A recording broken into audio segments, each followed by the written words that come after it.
my name is JJ Sayo. So today I will show you the function of the microscope. My name is Cyclin S. Castellano and I'm gonna show you the microscope that we are using. The use of the eyepiece is to further magnify the primary image produced by the objective lens, creating a final visual image that the human eye can see. The use of a body tube are to connect the eyepiece and objective lens, providing an optical pathway for the light to travel from a specimen to observed's eye. The nosepiece allowing the user to rotate and switch between lenses to change magnification for observing a specimen.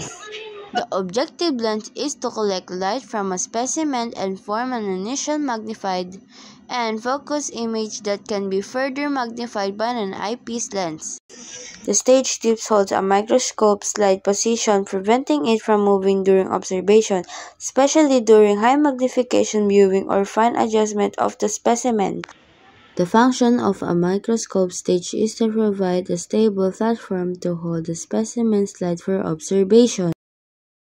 The function of diaphragm is to control the amount and image of light that passes through the specimen, allowing for the adjustment to image brightness, contrast, and resolution. The mirror reflects external light source, natural or artificial, up through the stage and the specimen, illuminating so it can be viewed more clearly. The microscope base provides stability and support for the entire instrument, acting as a foundation. The function of an arm are to support the microscope's head and optical components and to provide a stable structure that allows for safe transport of the instrument. The coarse adjustment knob is used to move the stage or objective lens rapidly for initial approximate focusing, bringing the specimen into rough view before using the fine adjustment knob for precise detailed focus. The function of the fine adjustment knob is to make a small precise movements of the stage or objective lens to bring the specimen into sharp clear focus. The inclination joint allows a microscope to be tilted backward to a comfortable viewing angle, connecting the microscope's arm to the base.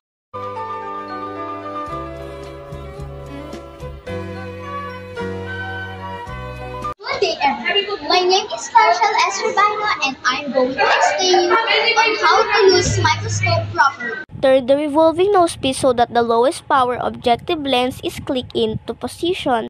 Place the microscope slide on the stage and fasten it with the stage clip. Look through the eyepiece and move the focus knob until the image comes into focus. Adjust the condenser and light intensity for the greatest amount of light.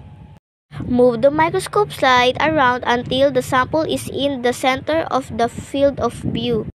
Use the focus knob so the place sample into focus and readjust the condenser and light intensity for the clearest image. When finished, remove the microscope slide and move the objective lens in its original position and the coarse adjustment knob.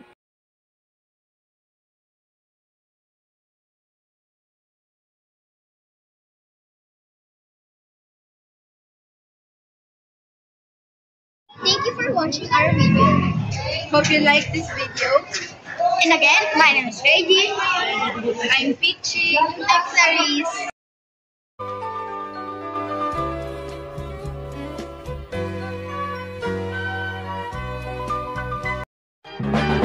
One is the loneliest number that you'll ever do.